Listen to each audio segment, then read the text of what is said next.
Hi friends, మనం ఈ వీడియోలో మంచు మోహన్ బాబు ఫ్యామిలీలో జరుగుతున్న ఇష్యూ గురించి తెలుసుకుందాము. ఆ గొడవ ఎట్లా స్టార్ట్ అయింది, స్టార్ట్ కావడానికి రీజన్ ఏంటిది, తర్వాత అంతా తారాస్థాయికి ఎందుకు వెళ్ళింది, తర్వాత గొడవలు కావడానికి రీజన్ ఏంటిది, తర్వాత పోలీస్ కంప్లైంట్లు, ఆ కంప్లైంట్లో ఏమేమి పేర్కొన్నారు, మొత్తం కంప్లీట్ డీటెయిల్స్ ఇప్పటి వరకు స్టార్ట్ అయినప్పటి నుండి ఇప్పటి వరకు జరిగిన ఇష్యూ మొత్తం నాకు తెలిసినంత వరకు నేను ఈ వీడియోలో అందించడానికి ట్రై చేస్తా. మీకు ఏమాత్రం ఈ వీడియో నచ్చితే లైక్ చేయండి అండ్ ఇటువంటి అప్డేట్స్ కోసం ఛానల్ని సబ్స్క్రైబ్ చేసుకొని ఎంకరేజ్ చేయండి. Thank you friends. గొడవ ఫస్ట్ ఎట్లా స్టార్ట్ అయింది ఇంట్లో అనేది మనకు నార్మల్గా తెలియదు కాబట్టి ఒక వీడియో లీక్ అయింది. ఆ వీడియో ఎవరో ఆ ఇంట్లో పనిచేస్తున్న పని మనిషి బయటికి వెళ్తుంటే ఆమెని కొన్ని క్వశ్చన్స్ అడిగి ఆమెకు తెలియకుండా ఒక వీడియో తీసారు. తర్వాత ఆమె పరిస్థితి ఏందనేది మనకు తెలియదు, జాబ్ ఉంటుందా ఆమెది పోతుందా అనేది. కాకపోతే ఆమె చెప్పిన దాని ప్రకారం స్టార్ట్ చేద్దాం. మనము పెట్టుకుంటా నా షాప్ మీద నువ్వు చెయ్యొద్దు అనేసి దొబ్బారు. దొబ్బినా కూడా ఆగలేదన్న, మనోజ్ అన్న ఆగలేదు. దానివల్ల ప్రసాద్ దెబ్బ కొట్టిండు అన్న. సార్ ఏంటంటే కొట్టొద్దు నా షాపు, నేను భయం పెట్టుకుంటాను, కొట్టకురా అన్నాడు. ఇద్దరు దానివల్ల ఇక ఆ షాపు గురించి ఎంత గొడవ, తండ్రి కొట్టు అసలు దెబ్బలు నాకు తెలిసి దెబ్బలు తగ్గలేదు, ట్రై చేసుకున్నారు. దెబ్బలు తగినంత ఇది ఏం పాత అది ఇది ఒకటేసారి అన్నదమ్ములకు మంచి వర్గాలు ఉన్నాయి. ఏమన్నా మౌనిక మేడం చేసుకోవడం ఇష్టం లేదు, ఫస్ట్ నుండి వాళ్ళకి ఇష్టం లేదు.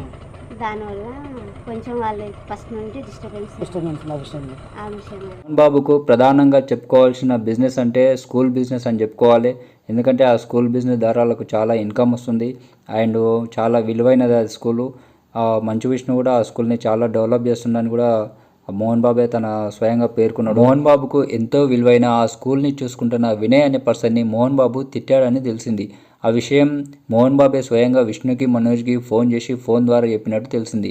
విష్ణు దుబాయ్లో ఉన్నాడు, కానీ ఇక్కడే ఉన్న మనోజ్ వినయ్ని ఆ గొడవ గురించి అడగడానికని వచ్చిన తర్వాత అక్కడ మోహన్ బాబుతో మాట పెరిగింది. దీనికి కారణం కూడా ఉంది. మోహన్ బాబు విష్ణుని మనోజ్ని ఒకలా చూడటం లేదు. మోహన్ బాబుకు సంబంధించిన బిజినెస్లను కూడా మేనేజ్ చేయడానికి విష్ణుకే అప్పగించిండు. మరీ ముఖ్యంగా మనోజ్కి భూమా మౌనికతో వివాహం జరగడం మోహన్ బాబు ఫ్యామిలీకి ఇష్టం లేదు. అదేకాక భూమా మౌనికకు మనోజ్ కంటే ముందే పెళ్ళయి ఒక కొడుకు కూడా ఉన్నాడు. ఇప్పుడు మనోజ్ తన భార్య మౌనికతో ఆమె మొదటి కొడుకుతో పాటు మోహన్ బాబు ఇంట్లోనే ఉంటున్నారు. వీళ్ళు ఉండటం మోహన్ బాబుకు ఇష్టం లేదు. మనోజ్ మౌనికను పెళ్లి చేసుకున్నప్పటి నుండి వీళ్ళ ఫ్యామిలీకి దూరంగా ఉంచాలని చూసుండు. వీళ్ళ పెళ్లికి మోహన్ బాబు లక్ష్మి మాత్రమే నామమాత్రంగా అటెండ్ అయ్యారు. విష్ణుకి అసలే ఇష్టం లేదు. అందుకే మనోజ్కు సంబంధించిన ఫ్యామిలీని మోహన్ బాబు ఫ్యామిలీకి కొంచెం దూరంగా ఉంచాలని చూస్తున్నారు.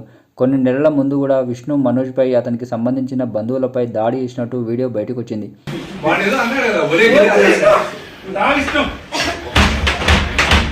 ఇది ఇళ్ళకి వచ్చి ఇలా కొడుతుంటారండి మా వాళ్ళని బంధువుల్ని. ఇది సిచ్యువేషన్. ఆ వీడియోలో మనోజ్ రికార్డ్ చేస్తూ వాయిస్తో నా బంధువులపై ఎలా దాడి చేస్తుండో, ఎలా కొట్టడానికి వస్తుండో చూడండి అని చెప్పిండు. తర్వాత ఈ గొడవని మంచు ఫ్యామిలీ కప్పిపుచ్చే ప్రయత్నం చేసింది. అప్పటి నుండి ఇప్పటి వరకు వాళ్ళ మధ్య జరిగిన గొడవలు బయటికి రాలేదు. కానీ ఇప్పుడు ఆ గొడవలు తారాస్థాయికి చేరాయని తెలుస్తుంది. మోహన్ బాబుకు సంబంధించిన స్కూల్స్ని చూసుకునే వినయ్కి మోహన్ బాబుకు ఎందుకు గొడవ జరిగిందనేది తెలియదు. కానీ మోహన్ బాబు వినయ్ నిన్ను నా దత్తపుత్రుడివా అంటూ కొన్ని మాటలు తిట్టాడు.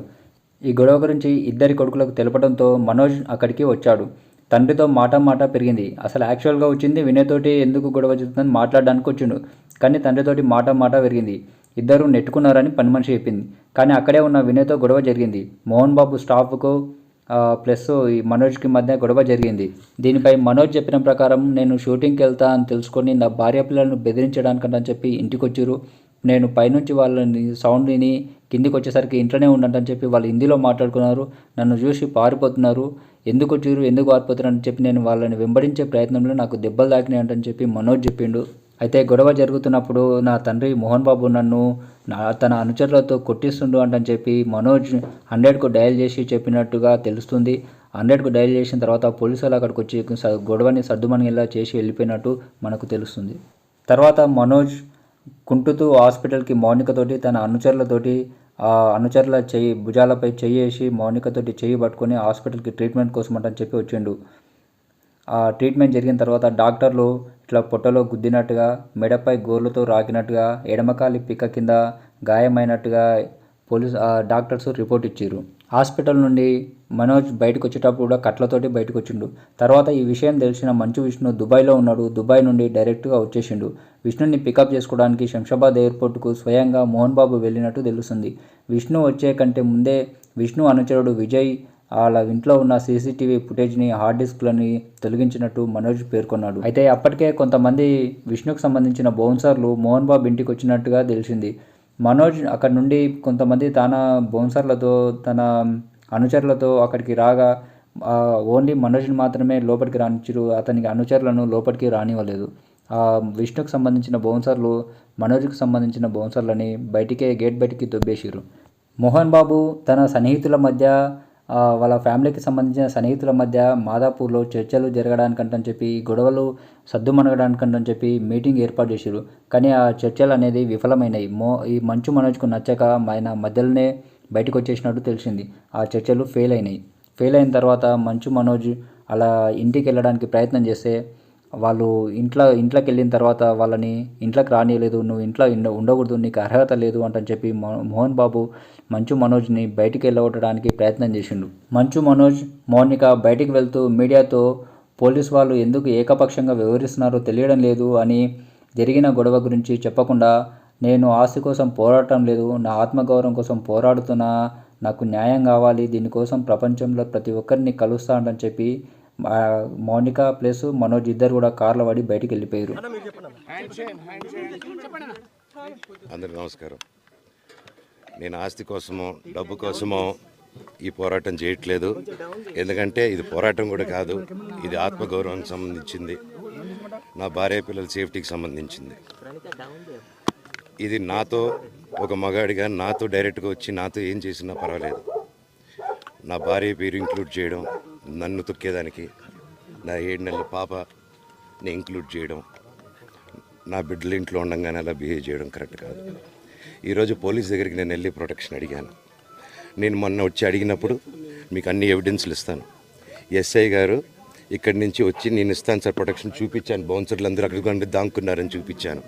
అది కొంచెం చూసి ఓకే సార్ మీరు ధైర్యంగా ఉండండి, మేము ఎక్కడికి వెళ్ళట్లేదని చెప్పి మాట్లాడి పారిపోయారు. ఇప్పుడు కానిస్టేబుల్స్ వచ్చి అందరూ నా మనుషులందరినీ భయపించి ఇప్పుడు వాళ్ళ పేర్లు తీసుకొని బెదరగొట్టి మా మనుషులు పంపించేసి వేరే బాడీ గార్డ్ లోపల పంపించున్నారు సార్. ఏం జరిగిందండి అసలు? గొడవలు జరగదు కాదు సార్. ఫస్ట్ డిపార్ట్మెంట్ ఎందుకు వన్ సైడ్ తీసుకుంటున్నారు? కంప్లైంట్ తీసుకున్న తర్వాత వాళ్ళకి ఏ అధికారం ఉంది? నా ప్రొటెక్ట్ చేసే మనుషులు పంపించేదానికి అధికారం ఏముంది? ప్రపంచంలో నా అందరినీ కలుస్తాను సార్, బయలుదేరుతాను. మనోజ్ సోషల్ మీడియా ద్వారా ఏపీ సీఎం చంద్రబాబు నాయుడు గారిని, తెలంగాణ సీఎం రేవంత్ రెడ్డి గారిని, AP deputy CM Pawan Kalyan గారిని ట్యాగ్ చేస్తూ తనకు న్యాయం చేయాల్సిందిగా కోరాడు.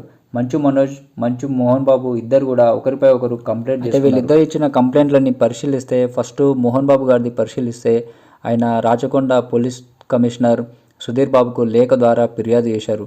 ఆయన ప్రకారం, నేను హైదరాబాద్ శివారు జల్పల్లిలోని మంచు టౌన్లో 10 ఏళ్ళుగా నివాసం ఉంటున్నా. నా చిన్న కుమారుడు మనోజ్ నా ఇంటి నుంచి వెళ్ళిపోయి 4 నెలల క్రితం తిరిగి వచ్చాడు. అతడు కొందరు అసాంఘిక శక్తులతో కలిసి ఈ నెల 8న ఆదివారం నా ఇంట్లో అలజడి సృష్టించి వెళ్ళిపోయాడు. నేను నిద్రపోయాక రాత్రి 9 గంటలకు తిరిగి వచ్చాడు. సోమవారం తెల్లవారుజామున ఇంటికి సమీపంలో కొందరు గుర్తు తెలియని వ్యక్తుల్ని గమనించా. ఉదయం 10:30కు మాదాపూర్లోని కార్యాలయానికి వెళ్ళిన తర్వాత మనోజ్ అనుచరులు దాదాపు 30 మంది నా నివాసంలోకి చొరబడినట్లు తెలుసుకున్నా. వారంతా మనోజ్, మౌనిక ఆదేశాలతో పనిచేస్తున్న వారే. అక్కడుండే నా సిబ్బందిని ఇంటి నుంచి వెళ్ళిపోవాలని వారు బెదిరించారు. వారు నాకు, నా ఇంట్లోని వారికి ప్రాణహాని కలిగిస్తారని భయంగా ఉంది. విలువైన వస్తువులు, ఆస్తి భద్రత గురించి కూడా ఆందోళనగా ఉంది. నా ఇంటి నుంచి నన్ను శాశ్వతంగా బయటికి పంపించాలని చూస్తున్నారు. మనోజ్, మౌనిక నా ఇంటిని బలవంతంగా స్వాధీనం చేసుకోవడానికి ఈ పథకం వేసినట్లుంది. ఈ ఇద్దరిపై వారి అనుచరుల మీద చర్యలు తీసుకోవాలి. నాకు తగిన భద్రత కల్పించండి అని మోహన్ బాబు తన ఫిర్యాదులో పేర్కొన్నాడు. ఇప్పుడు మనోజ్ ఇచ్చిన పోలీస్ కంప్లైంట్లో ఏముందనేది తెలుసుకుందాం. మనోజ్ తన భార్యకు, తనకు ప్రాణహాని ఉందంటూ పగడి షరీఫ్ పోలీస్ స్టేషన్లో ఫిర్యాదు చేసిండు.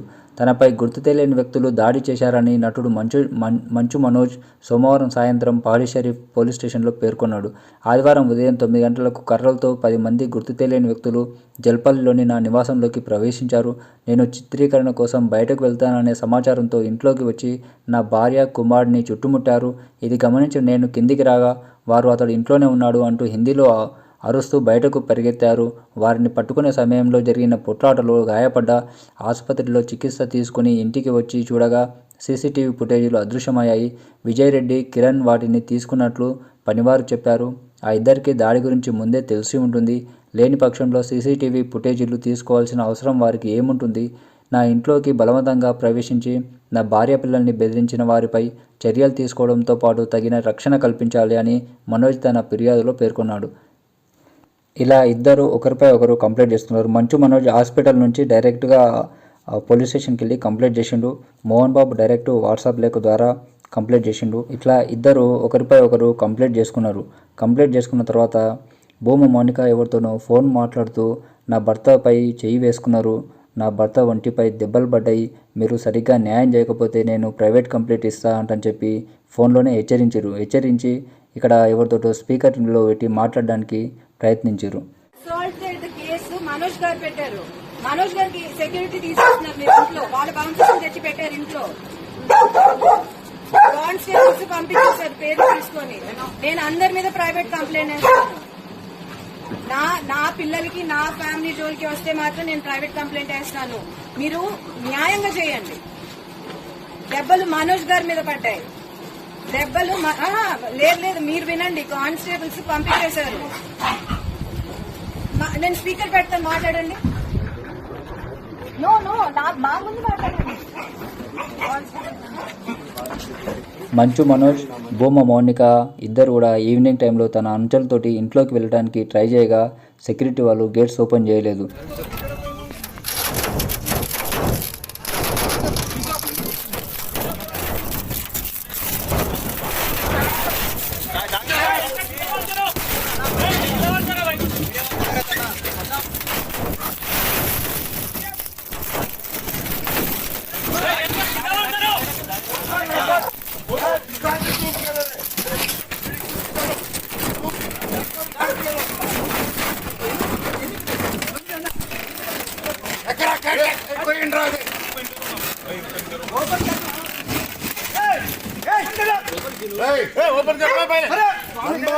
కాసేపు వాళ్ళని పిలిచిండు, హిందీలో పిలిచిండు, రమ్మని గేట్స్ ఓపెన్ చేయండి, అందులో నా కూతురు ఉంది, 7 నెలల కూతురు ఉంది, నా కూతురు దగ్గరకు పోవాలి, మీరు నా కూతురు దగ్గరికి పోనిస్తలేరు అంటని చెప్పి వాళ్ళని సెక్యూరిటీ వాళ్ళని పిలిచిన వాళ్ళు గేట్స్ ఓపెన్ చేయలేదు.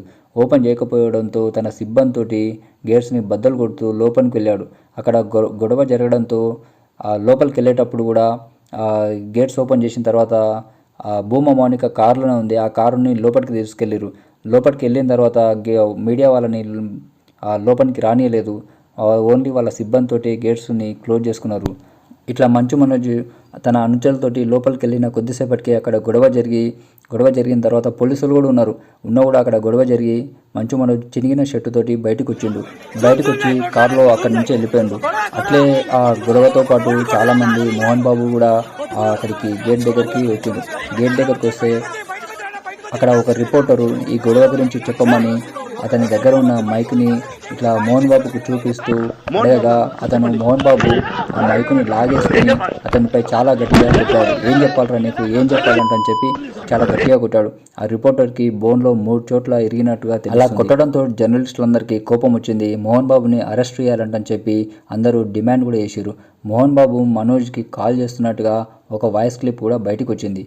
ఆ వాయిస్ క్లిప్లో మంచు మనోజ్ని చిన్నప్పటి నుంచి ఎంతో అందరికంటే గారాభంగా పెంచిన, అందరికంటే ఎక్కువ ఖర్చు పెట్టి చదివించడానికి ట్రై చేసిన, కాదు నాన్న నేను సినిమా హీరోని అవుతా అంటని చెప్పి అన్నావు, బిజినెస్లో మొత్తం నాకు ఏం అవసరం లేదు అన్నయ్యకి అప్పగించు అంటని చెప్పి అన్నావు, ఇంత గారాభంగా చేసి మీకు అడిగిందల్లా ఇచ్చిన, ఎందుకురా నా గుండెల మీద తంతున్నావు అంటని చెప్పి చాలా బాధతోటి మోహన్ బాబు మనోజ్కు చెప్తున్నట్టుగా వాయిస్ క్లిప్ ఉంది.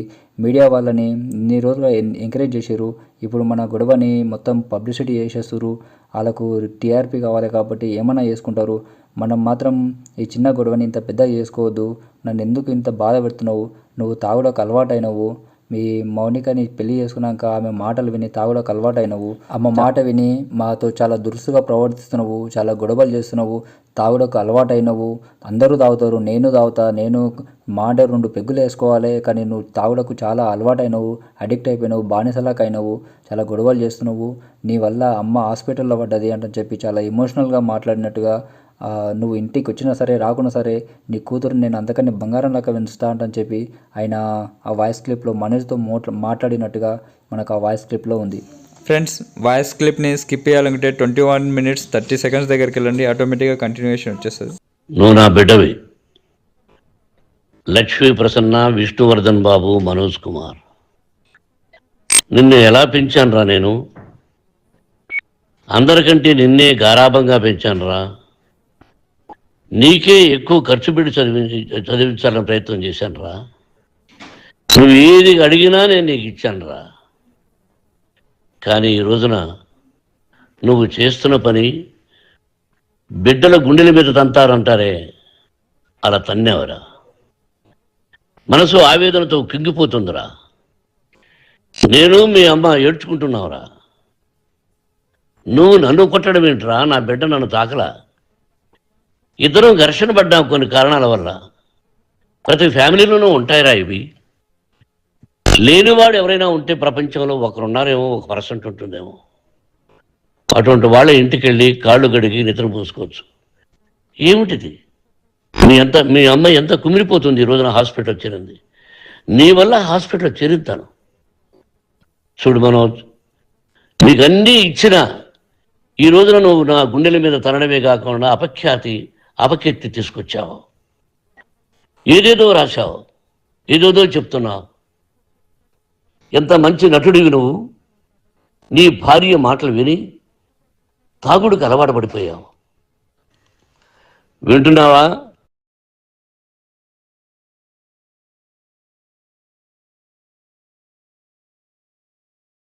మనోజ్, ఎవరిని నమ్మాలో ఎవరిని నమ్మకూడదో పరిస్థితి తీసుకొచ్చావు. విద్యాలయాలు ఎంత గొప్పవిరా. మనం 25% కులమతాలకు అతీతంగా ఫ్రీ ఎడ్యుకేషన్ ఇస్తున్నాంరా. క్యాస్ట్ అనేది తీసేసానురా 92లో ప్రాస్పెక్ట్స్లో. నువ్వు చదువుకున్నావురా. అక్కడ చదువుకున్న బిడ్డలు IAS, IPS అయ్యారురా. ఎంతోమంది గొప్పవాళ్ళు అయ్యారురా. నువ్వు నటుడుగా ఎంతో గొప్పవాడివి. తాగుడికి అలవాటుపడి నువ్వు నీ భార్య ఇంట్లో బిహేవ్ చేస్తున్న విధానం ఆ భగవంతుడు సర్వేశ్వరుడు తెలుసు. భగవంతుడు చూస్తున్నాడు రా. నేను తప్పు చేసినా, నువ్వు తప్పు చేసినా, ఎవరు తప్పు చేసినా. ఎంత అవకాశం ఇచ్చావు మాట్లాడుకునేదానికి అందరికీ. ఇన్ని సంవత్సరాల్లో మన విద్యాలయాల్లో ఒక్క తల్లి కానీ ఒక తండ్రి కానీ ఏమైనా చెప్పారా? ఆ బిడ్డలు మన బిడ్డలు రా. మీరెంతో నాకు అక్కడ ఉన్నవాడు కూడా నా కూతుర్లు, నా కుమారులు. ఎంతమందికి ఫ్రీ ఎడ్యుకేషన్ ఇస్తున్నావు. వాడి దగ్గర ఏది ఆశించరా. నువ్వు ఎందుకు ఇలా తయారైపోయావు? ఎందుకు ఇంట్లో ఉండే పని వాళ్ళందరినీ కొడుతున్నావు? పనివాడు వాడు పని చేసుకున్నానికి మన ఇంటికి వచ్చాడు రా. ఆ పనివాడిని కొట్టడం చాలా మహాపాపంరా. నేను వేరురా. నేను దండించడం వేరురా. నేను ఎవరిని ఆ చిన్న వాళ్ళని కొట్టి ఇచ్చేసి చేయలేదురా. సినిమా ఇండస్ట్రీలో మోహన్ బాబు కొడతాడు, తిడతాడు అంటే అది షూటింగ్లో జరిగి ఉండొచ్చేమో. కానీ ఇంట్లో ఉండి 10 సంవత్సరాల నుంచి 20 సంవత్సరాల నుంచి పనివాళ్ళు ఉన్నారు. నేను ఇంట్లో లేని సమయంలో వాళ్ళందరినీ కొట్టి వాళ్ళ ఫోన్ లాక్కొని ఒకడైతే చచ్చిపోవాలి. వాడు పోలీస్ కంప్లైంట్ ఇచ్చి ఉండొచ్చు. నేను వద్దు అని వాడిని బతిమారాడు పోలీస్ కంప్లైంట్ కూడా ఇవ్వలా. ఇంకైనా నువ్వు నీ భార్య మారి బయట ఉండండి రా అన్నాను నేను. లేదు డాడీ, తప్పు చేయలేని ఒకసారి వచ్చావు, మళ్ళీ తప్పు చేశావు, మళ్ళీ వెళ్ళావు, మళ్ళీ ఈసారి తప్పు చేయనన్నావు. ఏమండి వీడు తప్పు చేయడం అని మీ అమ్మ చెప్పింది. ఇంట్లో పెట్టుకున్నా. మళ్ళీ నువ్వు చేస్తున్నది, ప్రతిరోజు నువ్వు తాగుతున్న విధానం నీకే తెలుసు. ఇది ప్రజలు నమ్ముతారా లేదా అనవసరం నాకు. నేను నీకు చెప్తున్నా, ఇంతటితో ఫుల్ స్టాప్ పెట్టాలి. మళ్ళీ చెప్తున్నా, Mohan Babu university is greater than temples. Greater than temples. బిడ్డలను కాలేజీలో చేర్చుకునే ముందు చెప్తారు, అన్నయ్య ఎంత ఉంది యూనివర్సిటీ రూల్స్, ఇది మా పద్ధతి, మీకు ఇష్టమైతే చేర్చండి. గవర్నమెంట్ బిడ్డల్ని గవర్నమెంట్ ఏమి ఇస్తుందో ఇంత పర్సంటేజీ వాళ్ళకు కూడా మీ దగ్గర ఎందుకు డబ్బు తీసుకుంటున్నాం అంటే దానికి అర్థం పరమార్థం చెప్పాము. దొంగతనంగా తీసుకోలేదు. ప్రతి దానికి చెక్కులు ఉన్నాయి, అదే అకౌంట్ ఉంది. దానిలో తప్పులు జరిగితే డిపార్ట్మెంట్ ఉంది. కాలేజీలో ఇంకేమైనా తప్పు జరిగితే గవర్నమెంట్ ఉంది. ఇవన్నీ నీకు తెలుసు. ఈ రోజున ప్రపంచంలోనే నెంబర్ 1గా చేయాలని మీ అన్న కష్టపడి ఇతర దేశాల్లో నెంబర్ 1 యూనివర్సిటీ టైఅప్ చేశాడు. ఈ రోజు నువ్వు చేసిన విధానం ఏమిటి? నువ్వేమప్పుడు నాకు ఏమొద్దు నేను యాక్టింగ్ అన్నావు. ఈ రోజున ఏం చేస్తున్నావు? విద్యాలయాల మీద పడ్డావు. తల్లిదండ్రులు చాలా గొప్పవాళ్ళరా. కొంతమందికి డబ్బు కట్టలేకపోవచ్చు, కట్టని వాళ్ళకు కొంత సహాయం చేసావు. అంతా సహాయం చేయలేము. బ్యాంకుల్లో డబ్బు కట్టాలి, లెక్చరర్స్కి డబ్బులు ఇవ్వాలి, యూనివర్సిటీ బ్రహ్మాండంగా నడపాలంటే మంచి లెక్చరర్స్ కావాలి. ఇవన్నీ తెలిసి చేస్తున్నావురా 32-33 సంవత్సరాల నుంచి. అది పక్కన పెడితే అందరినీ కొట్టడానికి వస్తావు. మీ అన్నం తిడతావు. ఒక వ్యక్తి చంపేస్తాను వాడు అన్నావు. ఇవన్నీ ఎంత తప్పురా? అంటే మీ నాన్నగారికి ఎవరు సహాయం చేయడానికి వస్తే చంపేస్తానంటావు. మీ అన్నను చంపేస్తానన్నావు. చంపరా చూద్దాం మీ అన్న నేనే అన్నా. తాకరా నీ ధైర్యం ఉంటే అన్నా. ఎంతమందిని చంపాలనుకుంటున్నావు? ఎంతమందిని చేయాలనుకుంటున్నావు? నువ్వు ఏం సాధించాలనుకుంటున్నావు? మనోజ్, నువ్వు నా బిడ్డ.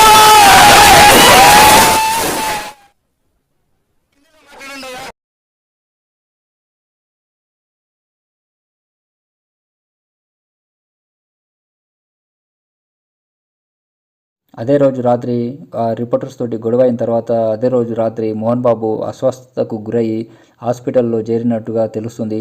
ఆయనని హాస్పిటల్కి మంచు విష్ణు డైరెక్ట్గా స్వయంగా తీసుకెళ్ళి అడ్మిట్ చేసినట్టుగా మనకు తెలుస్తుంది. మోహన్ బాబు విష్ణు ఇద్దరు హాస్పిటల్కి వెళ్ళిన తర్వాత బయటికి వెళ్ళిన మనోజ్ మళ్ళీ ఇంటికి వచ్చిండు. ఒకవేళ వాళ్ళ హాస్పిటల్కి నుంచి చూపించుకొని ఇంటికి వచ్చిన తర్వాత మళ్ళీ గొడవ అవుతుందని చెప్పి అందరూ అనుకున్నారు. వీళ్ళ ముగ్గురికి ఫ్యామిలీలో గొడవలు అవుతుండడంతో అది కూడా బౌన్సాలను పెట్టుకొని కొట్టుకునే వరకు గొడవలు అవుతుండటంతో రాచకొండ పోలీస్ కమిషనర్ సుధీర్ బాబు వీళ్ళ ముగ్గురిని కూడా బుధవారం ఉదయం 10:30 గంటలకు తన ముందు వ్యక్తిగతంగా హాజరు కావాలని చెప్పి ఆదేశించిండు. కానీ ఉదయం మంచు మనోజ్ డాక్టర్స్ని ఇంటికి పిలిపించుకొని ట్రీట్మెంట్ చేసుకొని వస్తానని కొంచెం లేట్ అవుతుందని తెలిపినట్టు సమాచారం. అటు మోహన్ బాబు కూడా హాస్పిటల్లో ఉన్న తన ఆరోగ్యం గురించి వివరించినట్టుగా సమాచారం. మంచు మోహన్ బాబు, మంచు మనోజ్ ఇద్దరు కూడా ఒకరిపై ఒకరు పహడీ షరీఫ్ పోలీస్ స్టేషన్లో ఇచ్చుకున్న కంప్లైంట్ని బట్టి 1 సంవత్సరం పాటు ఎటువంటి గొడవలు జరగకుండా సత్ప్రవర్తనతో ఉంటానంటూ 1 లక్ష రూపాయల పూచీకత్తుతో బాండ్ ఇవ్వాలని ఆదేశించినట్టు సమాచారం. అంతేకాకుండా మోహన్ బాబు పేరుతో ఉన్న 2 లైసెన్స్డ్ గన్స్ని స్వాధీనం చేసుకోవాలని చెప్పి పోలీసులను ఆదేశించినట్టు సమాచారం. విష్ణు దగ్గర ఉన్న గన్ని కూడా స్వాధీనం చేసుకోవాలని చెప్పి ఉన్నతాధికారులను ఆదేశించినట్టు సమాచారం. మోహన్ బాబు తనకు ప్రాణానికి అపాయం ఉంది, తన ఆస్తులను కూడా స్వాధీనం చేసుకుంటారనే అనుమానం ఉంది అని చెప్పి కంప్లైంట్ ఇవ్వడంతో మంచు మనోజ్ ఆయన భార్య మౌనికని కంప్లైంట్లో మంచు మనోజ్ని A1గా మౌనికని A2గా ఎఫ్ఐఆర్లో నమోదు చేశారు. మంచు విష్ణు మాట్లాడుతూ ఇది ప్రతి ఫ్యామిలీలో గొడవలు జరుగుతాయి, మా ఫ్యామిలీలో గొడవలు జరిగినాయి, ఇది ఒక చిన్న మిస్అండర్స్టాండింగ్, మేము దీన్ని మా పెద్దలతో మాట్లాడించి పరిష్కరించుకుంటాము. నిన్న జరిగిన రిపోర్టర్కి మా నాన్న తరపున సారీ చెప్తున్నా, వాళ్ళ ఫ్యామిలీతో మాట్లాడినాము, వాళ్ళకు చెప్పాల్సింది చెప్పేసినాము అంటని చెప్పి మంచు విష్ణు పేర్కొన్నాడు. మంచు మనోజ్ కూడా ఈరోజు ఉదయం మీడియాతో మాట్లాడుతూ చాలా ఎమోషనల్గా మాట్లాడుతూ ధర్నా చేస్తున్న మీడియా మిత్రులకి నేను మద్దతు ఇస్తున్నా, మా నాన్న చేసింది తప్పే, కావాలని చేయలేదు, మా నాన్న తరపున మా అన్న తరపున నేను సారీ చెప్తున్నానని చెప్పి క్షమాపణలు చెప్పి మీరు ఎప్పుడు నాకు కాల్ చేసినా నేను మీకు అందుబాటులో ఉంటా, నన్ను మా నాన్న తరపున క్షమించండి అంటని చెప్పి ఆయన క్షమాపణలు కోరి చాలా ఎమోషనల్గా ఫీల్ అయ్యి మా నాన్న అంటే నాకు ప్రాణం, మా నాన్న ఎటువంటి తప్పు చేయలేదు, కానీ కొందరి మాటల వల్ల కొందరి మాటలు విని మా నాన్నని తప్పుదోవ పట్టిస్తున్నారు, ఆయనకు గన్ను పెట్టి భయపెట్టిస్తున్నారు అని చెప్పి మంచు మనోజ్ మీడియాతో పేర్కొన్నాడు. అయితే మంచు మోహన్ బాబు కూతురు లక్ష్మీ ప్రసన్న తన కూతురుతో ఉన్న ఫోటోని పోస్ట్ చేస్తూ పీస్ అంటని చెప్పి పెట్టింది. దీనికి భూమా మౌనిక కూడా లైక్ చేయడం చాలా ఆశ్చర్యాన్ని కల్పిస్తుంది. ఇంత గొడవ అవుతున్నా, నేషనల్ లెవెల్ వరకు వెళ్ళింది గొడవ, ఇంత గొడవ అవుతున్నా అని ఈ గొడవ గురించి ఏం మాట్లాడలేదంటని చెప్పి అందరూ కొంచెం అనుకుంటున్నారు. అయితే మంచు మోహన్ బాబు ఎంతో ప్రేమతోటి ఎంతో ఇష్టంతో చాలా ప్లానింగ్స్ చేసి తాను చాలా ప్రశాంతంగా ఉండాలి అంటని చెప్పి హైదరాబాద్ సిటీకి దూరంగా శంషాబాద్ దగ్గరలోని జల్పల్లిలో తన ఇల్లుని చాలా విశాలంగా నిర్మించుకున్నాడు. ఇక్కడ హైదరాబాద్లో ఫిలింనగర్లో ఉన్న ఇల్లుని మంచు లక్ష్మికి రాసిచ్చినట్టు తెలుస్తుంది. ఆ ఇంట్లో మనోజ్ ఇంతకుముందుకు వెళ్ళిండు, గొడవవాడి మళ్ళీ వచ్చిండు, మళ్ళీ కొన్ని రోజులు ఉండి మళ్ళీ గొడవవాడి మళ్ళీ వెళ్ళిండు, ఇట్లా ఇంట్లో ఉంటే గొడవలు అవుతున్నాయని చెప్పి మోహన్ బాబు మనోజ్ని బయటికి ఉంచడానికి మారిన తర్వాత మళ్ళా దగ్గరికి తీసుకుందామంటని చెప్పి అన్నట్టుగా తెలుస్తుంది. ఫ్రెండ్స్, ఈ వీడియో వేసే టైంకి స్టార్టింగ్ నుంచి ఏమైంది అనేది మీకు క్లియర్గా చెప్పినా అని అనుకుంటున్నా. మీకు ఈ వీడియో ఏమాత్రం నచ్చినా లైక్ చేయండి. నేను పెట్టిన ఎఫర్టు మీకు మొత్తం క్లియర్గా తీసుకొచ్చిన ఎఫర్టు మీకు ఏమాత్రం నచ్చినా ఒక చిన్న లైక్ చేసి నన్ను ఎంకరేజ్ చేయండి. మరిన్ని ఇటువంటి అప్డేట్స్ కోసం సబ్స్క్రైబ్ చేసుకోండి. Thank you friends.